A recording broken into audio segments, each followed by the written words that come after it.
I'm Balaul Bhutto Zardari, and I'm the Foreign Minister of Pakistan.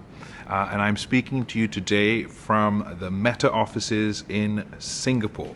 And you may be asking what the Foreign Minister of Pakistan is doing at Meta. Well, we're the fifth largest country on the planet. But Meta has more users than we have people. You have 3 billion active users a month, 2 billion active users a day.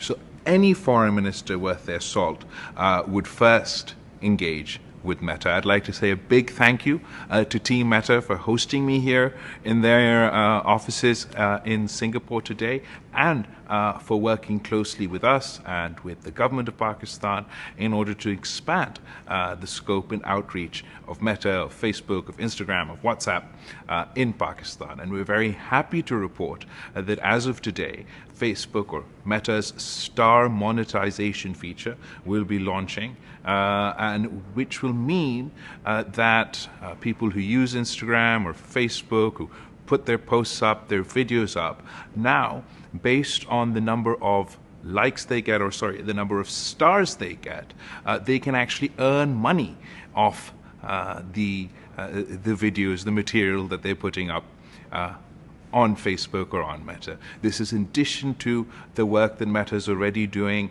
on women's empowerment, on women's entrepreneurship online, on digital literacy, and I'm very excited that we're finally going to see monetization start off Meta platforms in Pakistan. This is an exciting opportunity for the people of Pakistan who already are making good use of social media, and now they'll be able to earn money off the time they spend there. So thank you very much.